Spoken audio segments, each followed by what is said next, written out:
Hi, this is Rabbi Chaim Coffman. I want to welcome you to our sixth installment on the Torah portion of the week, holding this week by Parshas Toldos.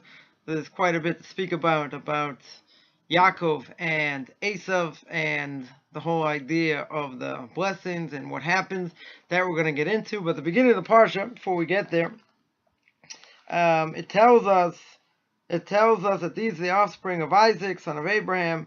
Abraham begot Isaac. Isaac was 40 when he took Rivka, daughter of Bethuel, the Aramean, from Padan Aram, sister of Lavan, the Aramean, as a wife for himself. Isaac entreated Hashem opposite his wife because she was barren. And it says also the children agitated within her, and she says, "Why am I thus?" She's very upset. She wanted to inquire to Hashem. And Hashem said to her, "There are two nations in your womb, two regimes from your insides shall be separated. The might shall pass from one regime to the other. The elder shall serve the younger." So that's the beginning of the Parsha, chapter 25, verse 19, basically through verse 23. So there's one thing, at least at the beginning, that we'll speak about before we get to the whole thing about Esav and Yaakov. Here the Torah says that in verse 21, says Isaac entreated Hashem opposite his wife because she was barren. So Rashi here says that, what does it mean? He entreated? It means he prayed, he davened, right? He and his wife both davened, Rashi says, but his prayer was accepted first. Right, so now there's an obvious question, why? So Rashi says that the prayer was accepted first, since he was righteous, the son of a righteous man, right? Rashi here says, because there's nothing similar to the prayer of a tzaddik ben tzaddik, of a righteous person, the son of a righteous person, to the prayers of a tzaddik ben rasha, of a righteous person, the son of a evil person. Therefore, Yitzhak's prayer was answered, and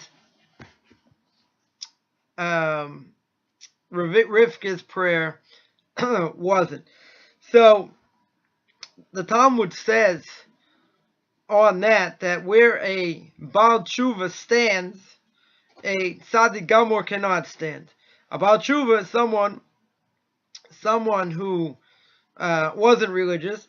Let's say, we'll say in this case, about tshuva normally is a reference to somebody who is Jewish, that wasn't brought up as a religious Jew and returned to Judaism. That's what about tshuva literally means, a returnee to Judaism.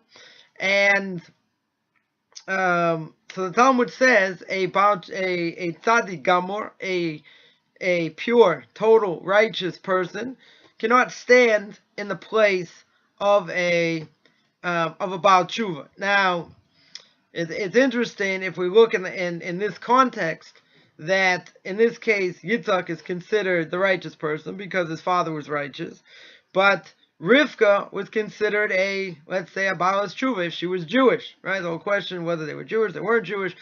Be that as it may, since her father was evil, right? He was an idol worshiper. Therefore, her prayer was not answered first. But the Talmud says that a righteous person cannot stand where a Baal Tshuva stands, meaning that it would seem to mean that a Baal Tshuva is really on a higher level. Now, so that piece of Talmud has to be explained. So we can explain it like this, and hopefully we'll get to understand what Rashi here says. That somebody who didn't grow up religious, right? His parents didn't raise them as a religious Jew, so they themselves have to start from scratch, basically. Maybe they learned a little Hebrew, maybe they learned a little bit about the holidays, but in essence, they don't really know very much. So they have to basically start from scratch. Now, starting from scratch means that, if you don't know Hebrew, so then you have to learn Hebrew. And then, you learn more in depth about the holidays, prayers, etc., why we do what we do. And that person, whenever they start on their journey, can certainly never take anything for granted. In other words, no matter how many years they've been in this process, they continue to grow because everything is fresh. They're always learning, something new. So that would explain why when we pray every day in the morning, and the prayer before the Shema, we say that God renews every day as a new day. In other words, not on autopilot. God renews it, makes the world stay, and therefore the world is going to continue only because God wills it the next day. It's not just running by itself and God sort of overseeing it. In other words, He is actively keeping the world together. So the language over there is Mechadesh b'chol yom tamid. God renews the day every day, present tense. So too, someone who doesn't grow up, as a religious person, in this case as a religious Jew, and then learns what it means to be a Jew by keeping the Torah, mitzvahs, etc. So therefore you can never take anything for granted. The problem is, as excited as a person may be to want to learn and try to catch up, and make ground because, they didn't have it when they were younger, nonetheless, in that case, it should always be fresh. But the longer a person learns, and the more a person gets involved, etc. So every week, you have Shabbos, and then you have the holidays, right? You have, all the holidays in the month of Elul. You have Rosh Hashanah, you have Yom Kippur, you have Sukkot, then you have a little bit of Elul, then you have Hanukkah, etc. There's always something to look forward to. Nonetheless, a person can get in a rut. In a rut means you start doing things by rote. And doing things by rote, many say, is akin to death. In other words, you get up, you say the same prayers every day. A man will put on tefillin every day, except on Shabbos. So say, the more you get into things, the more you can just get caught up and end up doing things by rote. Usually, no matter how long a person is in the process, once they become a religious Jew, so they get more acclimated. The prayers get easier. The language gets easier. You learn more. But if the fire's not lit every day, even though it may seem somewhat monotonous, nonetheless, if we don't light the fire every day, it's kind of hard. Some people may get bored, or God forbid, bored or burnt out, so to speak. But if a person really understands what they're doing, they have an extra step in the morning, with or without coffee, right? Straighten the vein, wake them up, get them moving. But no matter how long a person's in that process, they continue to grow. So somebody like that who starts from scratch, and they keep building, they get more motivated over the years, they acquire more knowledge, do more things, they raise themselves to be incredible people. So now, somebody like that, how do you compare somebody who had to fight for their Judaism for someone who was born into it? So someone who's born into it is at an advantage and is at a disadvantage. The advantage is that they're totally brought up with it. It's natural for them. Like, of course, I'm a religious Jew. That's the way I was brought up. Some people say, oh, you were just brainwashed. Fine, that's the way you were brought up. But who's to say that's right? Maybe this way is right, or another way, is right. But that's what they know. So they're not venturing off, most people, to look into other things. So they have that advantage because, yeah, they learned about the holidays. They know about the Torah portion of the week. They learn Jewish law. They've been doing this, their whole lives.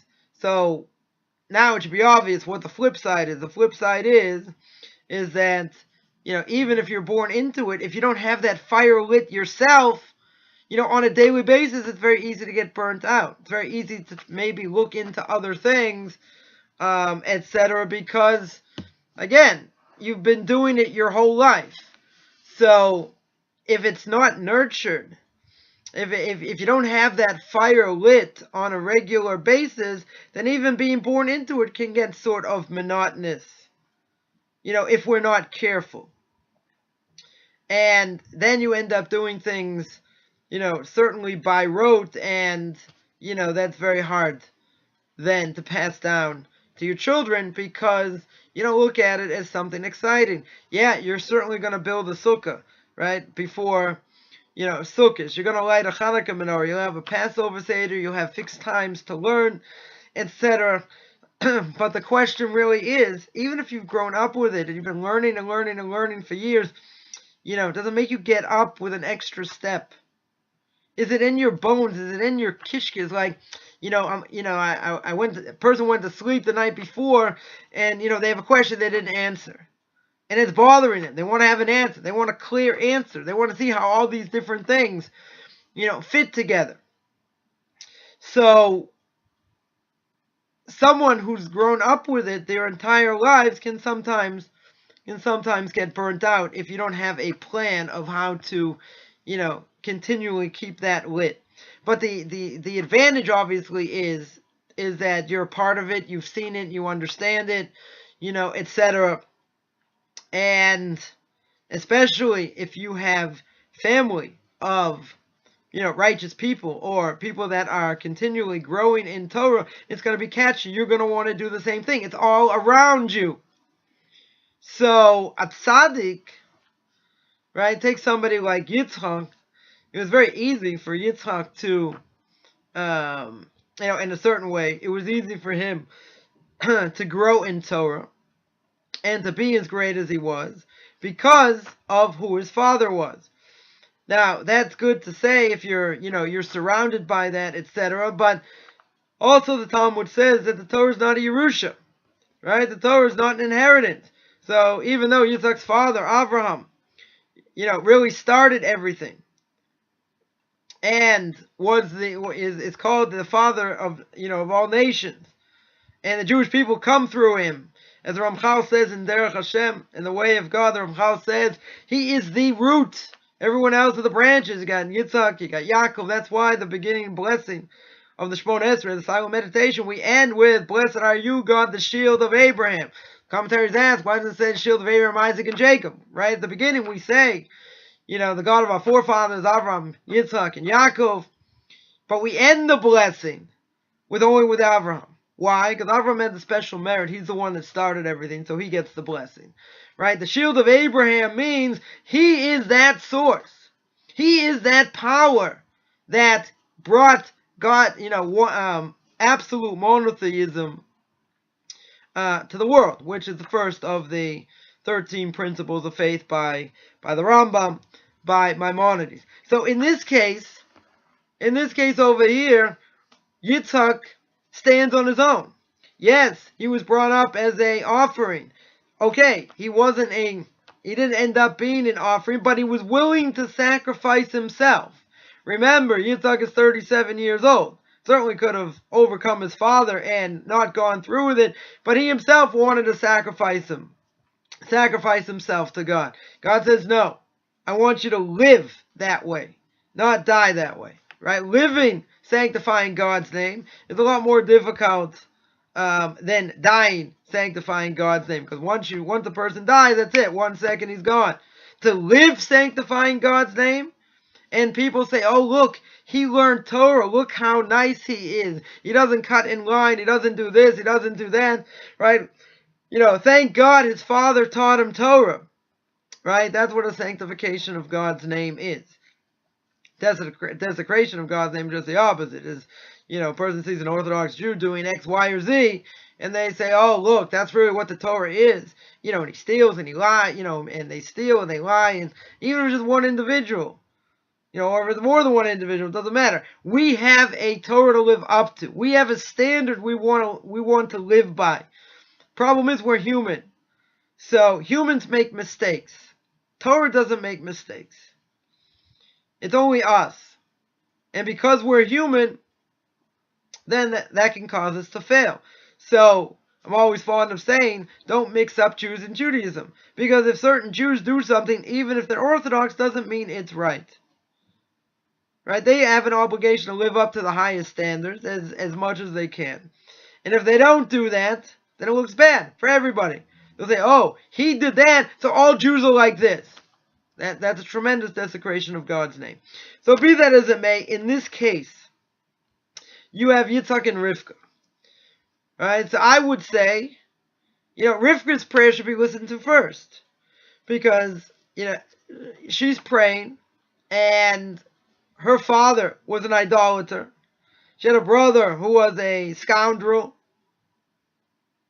So, she didn't come from the greatest stock, but obviously it was better than sending Eliezer to somewhere else to find a bride for Yitzhak. Be that as it may, her prayer should have been listened to first because she came further.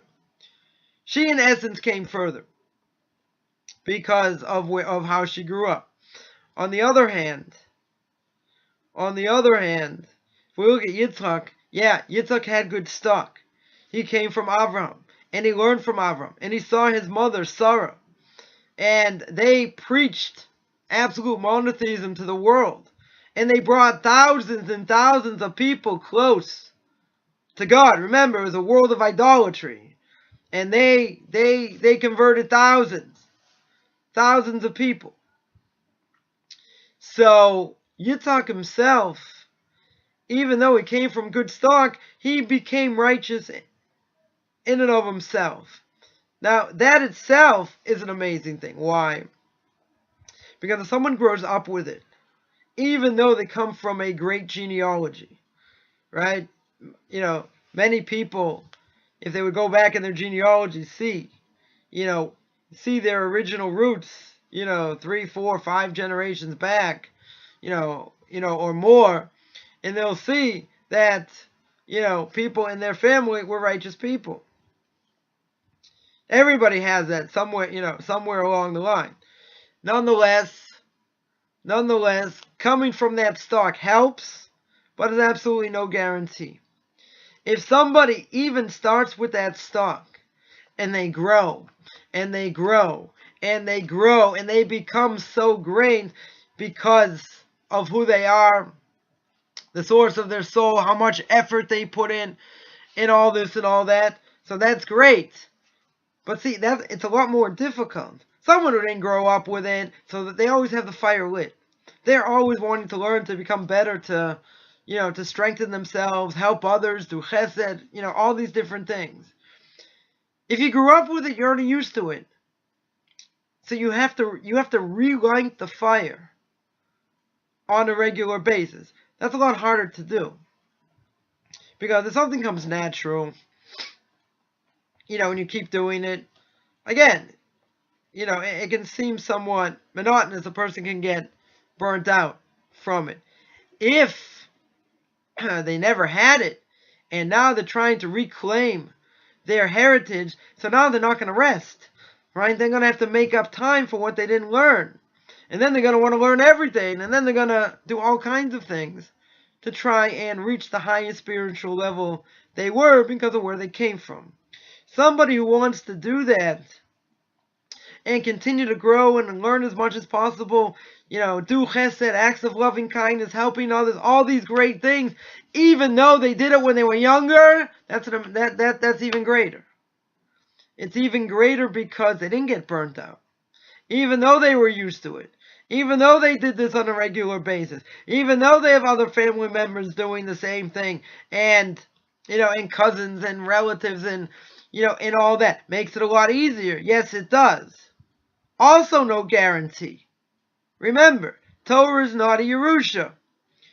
It's not an inheritance, so you have to claim the Torah for yourself. And that's why each person has their own portion of Torah. Whether their family was great or whether their family wasn't great spiritually. They have to claim it for themselves. So comes Rashi, and Rashi says, yeah, they both prayed. Rivka's prayer wasn't answered, and Yitzhak's prayer was. The reason Yitzhak's prayer was answered first is because even though he didn't have as far to go than Rivka did in spiritual terms, because he had already grown up with it, he still kept that fire lit on a regular basis, and he became who he became despite who his father was. The fact of who his father was, that helped him 100%. Molded who he was. Doesn't mean he had to go in that direction. Doesn't mean he had to be, 10 times greater. But that's what happened. Since it certainly helped him, then it nurtured him to be who he became. So now we see this piece of Talmud. Talmud says, it seems the Baal Tshuva is greater. Right? A Baal Tshuva is greater because of where they came from. So a tzaddik gamor, a true righteous person, can't stand there. That's true. You know why they can't stand there? Because they don't have the same trials. They don't have the same trials and tribulations as someone who didn't grow up with it. Someone who, ate non-kosher, didn't keep Shabbos, these things, as years go on, that temptation won't even be there. Right? They'll say, how could I have never kept Shabbos? Like, Shabbos is so part of my life, and I do so many things on Shabbos, and, whatever, that, Shabbos is a tremendous thing. So, they're not worried, what they're missing on Shabbos. They'll grow out of that in a relatively short amount of time. But someone who's a tzaddik gamor, someone who's truly righteous, doesn't have that. He doesn't have that test. He has different tests. Right? He has different tests. So, those temptations he'll never have. So therefore, when someone was about tshuva and they grow and grow and grow because they started from basically from nothing, that's the reason, or one possible reason, why tzaddik gamor can't stand there. Because he has no connection to what they went through. If your father's Avraham Avinu, what type of test besides almost being killed, right? What test do you have? You're all of a sudden, I have this non-kosher urge. Gonna take the shrimp and I'm gonna eat it. Gonna go into a non-kosher, but you're not gonna do that. You don't have that temptation. You'll say, well, he didn't have that temptation because he doesn't know what it is. Good, doesn't matter. He never tasted it, he doesn't need it, he's not gonna be tempted by it. Right? And if it's seventh game, NBA Finals, your team's there and it's on Shabbos. Right? He's also not gonna be tempted. He's gonna say, who cares? Basketball, seventh game, NBA Finals, who cares? Not going to make a big deal about it. It doesn't affect them. Someone who grew up with it, and they lived it, and they breathed it, seventh game of the NBA Finals, comes on Shabbos, okay, so, accept my DVR, put it on before, watch it later. Or you say, you're not interested at all, Shabbos is Shabbos, and whatever happens, happens. And that's it. So there's a difference, right? There's a difference between the two, and there are tremendous people today who certainly didn't grow up with Torah that became great Torah scholars. Plenty of people also who became great Torah scholars because they're all surrounded by it. So it was easier. Nonetheless, both have different paths. And if someone's a Torah scholar because, he came from this great family, that's an unbelievable thing because it's very easy to get burnt out. I shouldn't say very easy. A person could get burnt out,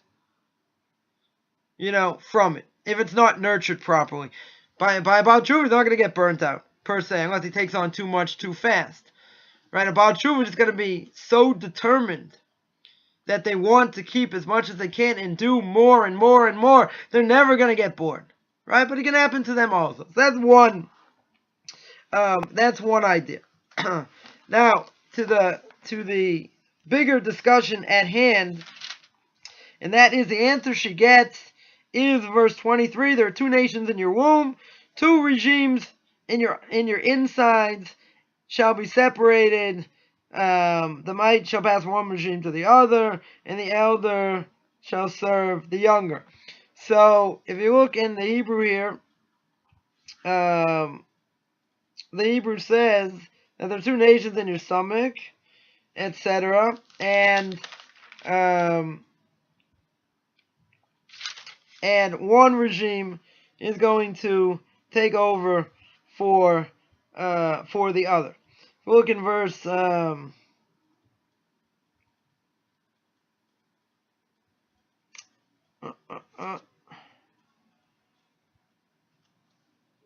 if you look at verse 22, it says the children agitated within her, and she says, if so, why am I like this? And she went to inquire into Hashem, and then Hashem said there are two nations in your womb. Right? If you look at verse 22, right, they were fighting, they were agitated within her. Which is interesting because the root of the word here, rotsitsu, is the word rats. The word rats means to run. What does it mean they were running? Right? The Rashi says when they went past, when Rivka went past a place of idolatry, Esav tried to get out. When she went past the place of Torah, Yaakov tried to go on. So they're fighting inside the womb. That's what she didn't understand. That's why she inquires of God, like, what in the world's going on? She's like, like a punching match going in. Bam, boom, one's trying to get out, the other one's trying to get out. One's grabbing the other one. They're like tossing and turning. She probably had, incredible amount of nausea. So the answer she gets, which is an unbelievable answer here, and that is that there are two nations in your womb. There are two regimes that will be separated, etc. So you say, okay, she wasn't pregnant for a long time. And as the commentaries say, God likes to hear the prayers of the righteous. So one of the reasons was because God enjoyed the prayers of Yitzhak and Rivka, and therefore they raised themselves to tremendously high spiritual levels. So here what happens? So now we find out that she gets pregnant. But not only does she get pregnant, but it's a strange pregnancy. Right? It's like a war that's going on inside of her. So now we have to understand, at some level, what in the world is going on here. So as we mentioned, right, as the Torah says, there are two nations in your womb. You have Esav and Yaakov. What does that mean? What does that mean there are two nations? Esav, who when he comes out is called Edom, right? He's red, right? He came out reddish. And he represents Edom. He is Edom. Edom is what we know today as the Western world. Right? It represents the Western world today. And Yaakov represents Torah. Represents spirituality. So the two regimes that you have are, you have Edom, you have Esav against Yaakov. So Rabbi Yerucham of the Mir, the famed mashgiach of the Mir Yeshiva, the spiritual mentor to the Mir Yeshiva, brings out the following idea. He says that when you look at the fighting between Esav and Yaakov, and you see that they were fighting even before they're born, because whoever comes out first, and that's what they're fighting about, is going to inherit. Who's going to inherit the world? Who's going to be on top? And who's going to be on bottom? Who's going to be behind him? So Esav comes out first, and Yaakov's grabbing him by the ankle, right on the way out. That's why his name is Yaakov, because the word Yaakov comes from the word Akev. Word Akev means ankle. Like, he grabs onto his ankle because he wants to come out first. So Rabbi Yerucham says, he goes into quite a bit of detail about this war between Yaakov and Esau. One thing he says, and we'll get to this whole thing about how he sells his birthright and what the birthright is all about. But I just want to make a general idea, and is that you have two worlds that are coming out, right? One world is the world of spirituality, is the world of Yaakov, and the other is the physical world, right? The physical world of Esau. Now, when they meet later, when Esau brings 400 men with him, and Yaakov thinks he's coming to kill him, which seems like that's what he's going to do. When they meet, one of the commentaries says that when they meet, and this comes out about Hanukkah as well, which we'll get to Hanukkah in a few weeks, since tonight is the first night of Rosh Chodesh Kislev, so Hanukkah is another 3.5 weeks. There's a meeting there between Esau and Yaakov, which will be the ultimate meeting between spirituality and this world.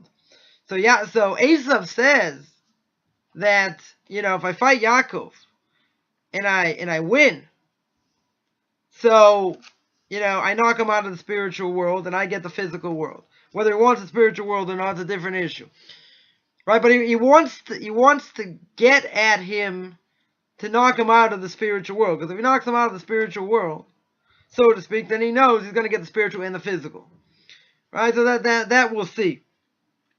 But in this case, Rabbi Yerucham says, so there's a war. There's a war between that physical world and that spiritual world. That's why the blessing, the birthright, is so expensive, is so sought after. Even though Esau doesn't really seem to want it and he despises it, nonetheless, it is something that, is desired. Because what goes on, and this is really the point, what goes on in the world, the nations against the Jewish people, Rabbi Yerucham says it's as natural as drinking a cup of water. That the nations come out against the Jews, throughout history. It's not a secret. They come out against the Jews on a regular basis, making life for them miserable. Starts from here. And Rabbi Yerucham says it starts from here, even before they're born. That's what they're fighting about.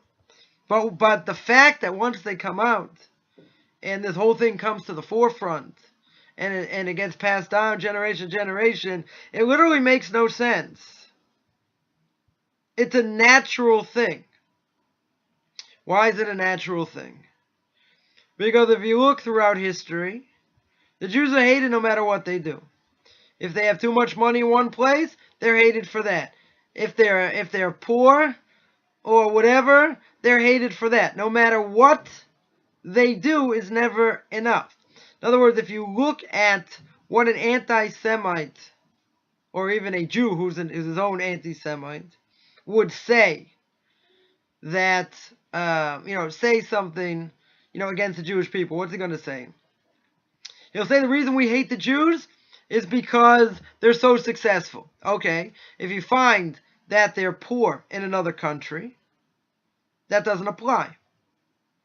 You hate them anyway, even if they're not rich. Then someone says, oh, they're poor and they're sucking us dry and whatever. So then it's not because they're rich. So whatever reason that the anti-Semites give, right? They'll say they're different. They don't keep our laws. They have their own laws. They don't eat our own food. They don't want to be a part of us, is what the Greeks said by Hanukkah as well. And they tried to get us to be like them so we would assimilate and intermarry. So this war is a war for all time. When we see issues with the nations, it never ends. It only stops at certain points, and then it just continues later. It's never something that finally ends. That won't end till when the Messiah comes.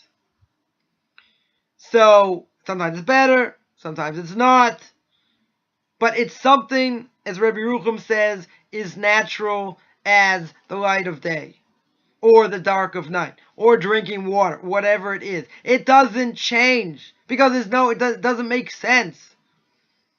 There to be so much, and there's so many different examples that we could give that, would take us into tomorrow, which we're not going to do. So that's one, keep this in mind. That's one idea. One idea of this war between Esav and Yaakov. Now, let's get to the birthright. The birthright, what happens? Esav comes in, and he's starving, and he says, give me some of that red stuff, and what is it? It's lentils. Lentils are round. Why are they eating lentils? Because Avram died. Avram died. It's a mourner's food, right? You eat something that is round, because it's like a circle, like, the life cycle, goes around. So Yaakov says, fine, you want some lentils? Then you got to give up your birthright. Now, commentaries tell us Esav was extremely tired. Came in, he was busy rummaging and pillaging and doing all kinds of terrible things. And he said, what do I need this red stuff for? I'm going to die. So Yaakov says, sell it to me. But how does he get him to sell it? Right, don't forget, Esav grew up in Yitzhak's house. From the time they were kids, you couldn't tell the difference between Esav and Yaakov. Esav was just as great in brain power as Yaakov, but he didn't turn out to be Yaakov. The reason, just in short, that Esav doesn't become like Yaakov is because he used his brain to go after his heart, after his desires, and that killed him. He could have been as spiritual as Yaakov. He didn't, and that's why his head is buried in the cave of the patriarchs. When Yaakov dies, he gets his head chopped off, and he dies. His body doesn't go in the cave; the head does, right? Because the body gave in to desire, but his head was still all right, even though his body gave in to desire. Be that as it may, he says, give me this red stuff. What does Yaakov say? Yaakov says, sell me your birthright. He says, my birthright, what's the connection? So he starts telling him how hard it is, to serve God, and if you're a Kohen, if you're a high priest, you can't, certain things you can't do. He's telling him all the difficulties of, what it is, to have the spiritual blessing. And he convinces him, he says, you're right, so I'll sell it. So it's a whole question exactly how he sells it, what the sale goes on, because you don't normally buy something with a bowl of, lentils. The question is how if that was really a acquisition, how does he acquire it through a bowl of lentils, right? That's a question. But he convinces him to sell it. And he ends up selling it, and at the end, right, the end of the chapter end of chapter 25, verse 34, it says, he gave Esav bread and lentil stew, he ate, drank, got up, left, and he spurned his birthright. Literally despised it. So, he despised it, even though he understood what spirituality was, he despised it for one simple reason. He gave in so much to his desires, he felt he had no use for it. Even though he understood what spirituality was, even though he grew up in Yitzhak's house, he didn't want it. And since he didn't want it, he said, fine, so I'll sell it. So my Rebbe here points out, says my Rebbe, Arav Agon, Ramosh Sturmach Shlita, maybe well. He says over here an interesting thing. He says, what does he sell over here? He sells them lentils. He gives them lentils, he sells his birthright. What are lentils? Right, so we mentioned lentils are this food that mourners eat because it's round. Yeah, but lentils is a representative of this world. So our Rebbe says, Esav, you dumbbell, you idiot, you sold your spiritual world for a bunch of lentils. That's what it comes down to. Your spiritual birthright that you should have gotten in theory. The spiritual birthright that you should have gotten, you sold for a bunch of lentils. So my Rebbe says, if you look what we do in this world, and our goal is to be close to God. We're in God's army. No matter what happens to us, we still have an obligation to serve him. Go to sleep late at night, you still have to get up in the morning to pray. Doesn't matter if you're tired, you don't want to eat 3.5 pounds of matzah in 35 seconds and have to whistle Dixie on the Seder night. Doesn't matter. Shut up and eat the matzah. Like, these are things you have to do. Even if you don't even if you don't feel like doing whatever the case is, you have to do it. So, if the whole goal of being in this world is just to be close to God and to be a spiritual being, and God set that up because he gave us this book of how to do it, and we give it up because, we want to give into this world, and we want to have fun and do all kinds of other things, and every time we do that, we make the soul weaker. By making the soul weaker, it makes the body weaker, makes it go after desire and desire and desire till the soul almost disappears. That's giving up your spiritual life for a bowl of lentils. But you're gonna say, I'm tired. Like, I want to rest. I want to do all these things. I want to have some fun, right? Torah's not against fun per se. As long as whatever you're gonna do is gonna help you in your avodas Hashem. Is this thing right now gonna help me serve God or not? So when a person has a question, should I be doing this or that or the other thing? Is it good for my soul? That's the question. And that's the question everyone has to answer. When I do X, Y, or Z, is it good for me spiritually or bad? You're gonna say, come on, this is too heavy. It's too hard. But isn't that what we're here for? God gave us a body and a soul. Isn't to let the soul shine? How are you supposed to do that? Well, God gave you a book of instructions how to do it. If we go after desire, this is the greatest example. Esav could have been as great as Yaakov. But there was a blockage between the mind and the heart. The mind knew what the right thing to do was. The heart got messed up. Right? The mind takes things in, the heart desires. So it doesn't mean we have to separate from things per se. It means we have to know how to utilize them. If we utilize them properly, we make a complete person.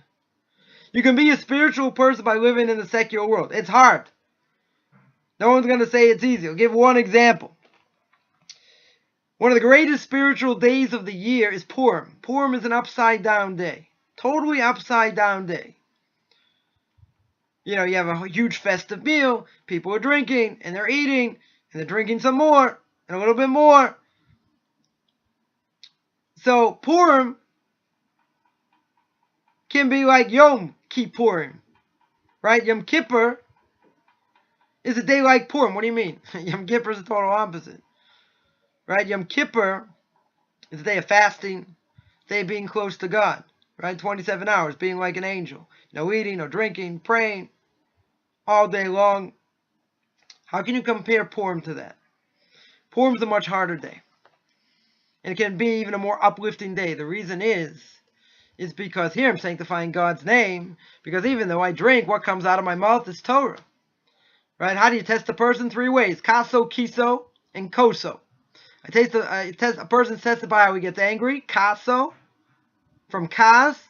Kiso, how he deals with money. Koso is how he drinks. If he drinks and spews out garbage, he's not allowed to drink. If he drinks and the only thing he does is say words of Torah and want to be closer to God, then that's a beautiful thing. So Purim's a great day because you take the physical and you sanctify it. Very easy to be an angel when everyone else is being an angel on Yom Kippur. Maybe. Where we're fasting, we're trying to change, we want to, admit things we've done wrong, we're working on tshuva, on repentance. Yeah, there's a tremendous amount to do. But if everyone else being like an angel, not so hard. Try and be an angel when you're plastered. Or somewhat plastered. See what comes out of your mouth. So the commentaries say, if what comes out of your mouth is garbage, you're not allowed to drink. Obviously it doesn't mean praying to the porcelain god. Right? It means if you're giving over words of Torah. So that's the first idea. Right? So but why does he steal it though?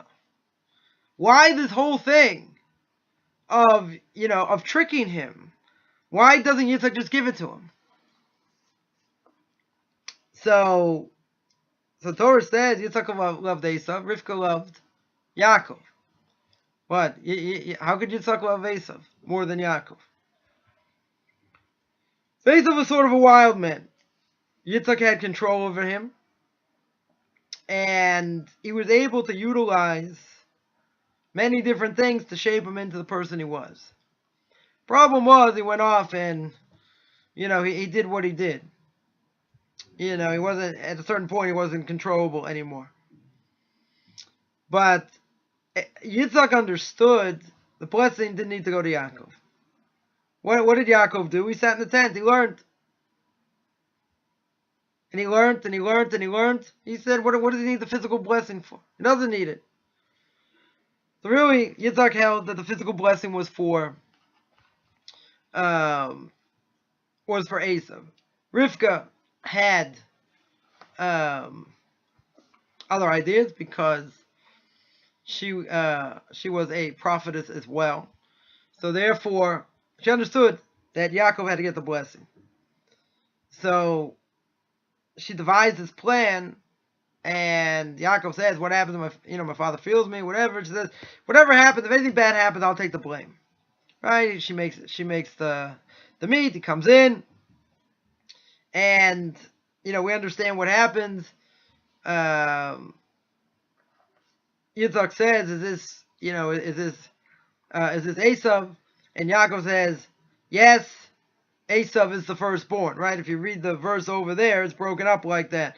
Because you're going to say, well, if Yaakov is the image of truth, how in the world could he lie over here? So if you look at the way the trope, the musical cantation over here goes in that verse, there's a pause. There's a comma there. So he says, yes. He says, this is Esav. And he says, yes, Esav is your firstborn. Rather than say, technically speaking, he doesn't lie. He keeps it the same. But then then his father wants to feel him. He says the voice of Esav, voice of Yaakov, and this is it's the skin is rough like Esav. Nonetheless, he gives him the blessing. And then right when Yaakov leaves, it's like a revolving door. He leaves, Esav comes in, and Yitzchak says, "Who's this?" He says, "Esav, your firstborn." He can tell the difference.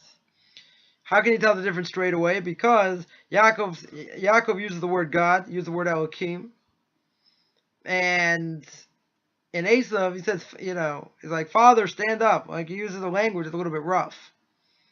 Even though he did tremendous honoring of his parents, nonetheless, the language is different. So he certainly picked that up. So he says, "Wait a minute, someone just came in and, took your blessing." He says, "Took my blessing?" He says, "Oh, that conniver, how could he have done it?" And Yitzchak has a tremendous fear because he just gave the blessing to who he thought was Esav, which was Yaakov. And Yaakov took the blessing. And Esav says that, "Oh, this is the second time he's tricked me." So after hearing that, Yitzchak understood that the blessing went to the right person, even though he got tricked. But it's just interesting, Esav there, and Esav cries. He says, "You don't have a blessing for me?" So I would say, what are you talking about? You liar. All you want is a physical world, and you're killing people and seducing people and doing all these terrible things. You want spirituality? No, you don't. You big fake. You're not interested. You're not interested in that. So, if you read through it, it's like tragic.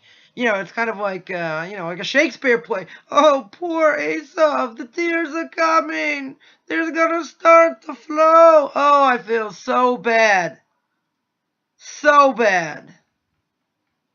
You don't deserve it, you bonehead. You don't." Question is, if you didn't deserve it, so fine, Yaakov comes and takes it, but he takes it in an underhanded fashion. The commentaries are bothered by that question. Right? So if we get around the other problem, he says, yes, Esav is your firstborn. He doesn't really lie. You go according to the way, the way the trup is over here. All right, it's one thing. But how could he have done it in the first place? If you say there's prophecy and she knew and Rivka knew he was supposed to get it, whatever, good. But let's ask a little bit deeper. Just give it to him outright. Don't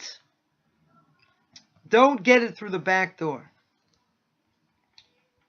And the answer we'll give, at least one possible answer, is like this. If somebody, let's say a heretic has a Sefer Torah. Some reason he didn't write it per se. Or maybe if he did. Doesn't matter. Right? Let's say he has a Sefer Torah. But you know he's going to desecrate it. You know he's not going to use it right. And you know he's going to cause others to sin with it. In that case, wouldn't it be permitted to get it any way possible out of his hands, even if it means I have to lie? Even if it means I have to trick him to get it? You're going to say, well, do the means justify the ends? In this case, yes. I've seen brought down that when it comes to spirituality, someone messes around with it, that they don't deserve it, you take it away from them. In any way, shape, or form that you can. Yes, Esav had the power to be like Yaakov. And Yitzhak wanted to give him the physical, as well as the spiritual. Yaakov didn't need that. He had the spiritual. He had what he needed spiritually. But he wanted to use it as an infusion to give to Esav. And therefore the spiritual would have effect over the physical. So even though Yaakov didn't need that, to give somebody like that something so powerful that could get abused, and probably would have, knowing who Esav was, he didn't deserve it. So therefore, since he didn't deserve it, you do whatever it takes to get out. Right? To get it out of him. I'll give one example of that, which I think is an amazing thing. We mentioned before, I'll end with this idea, that we mentioned before in verse 22, chapter 25, verse 22, that they were fighting. They're both fighting. Who's going to come out first? Right? So Rebbe brings down a very interesting idea. He says like this. He says, remember, if a child's in the womb, they're learning Torah by an angel. If the child is learning Torah by an angel, why in the world would you want to come out? Why would you rush to come out? Right? The child's going to come out whenever it's going to come out. Right? But in this case, if they're fighting to come out first, and it's who's going to inherit the spiritual world and get the spiritual blessing, why are you rushing? You're getting, fine, forget about getting the blessing. If you're being taught by an angel, why, what are you rushing about? So my Rebbe says that if you're in the confines, in the same place, as an evil person, and their influence could be tremendously bad on you, then even if you're being taught by an angel, that's when you run. Incredible idea. You're being fed spirituality in the womb, and then you're slapped and you forget it when you come out. Right? But you're being fed the Torah by an angel. But when you're surrounded by an evil person, even if you're being taught by an angel, that's the time to run. This is what Yaakov understood, and that's what the point of stealing the blessing is. Is that when an evil person has you stay away as much as possible, and if he has something good that he doesn't really deserve, you do what you can to take it out from him. People say, oh, that's terrible. How, you lie and you steal, maybe it's going to have a negative effect on you. In this case, it won't have a negative effect. Because even though you may do something that's conniving, and you may do something that, that may take something out of their hand, but see, it's something they don't really deserve. It's something that they're going to cause others to do damage with. So in something like that, in spiritual terms, you use whatever you can to get it away from them, because they're only going to abuse it, and they're only going to make people go astray after it. Anyone interested? I also give conversion classes. You can take a look at my Facebook fan page at Beyond Orthodox Conversion to Judaism. You can also take a look at my blog at rabbichaimcoffman.blogspot.com, RabbiChaimCoffman.blogspot.com. And everyone should have a great Shabbos.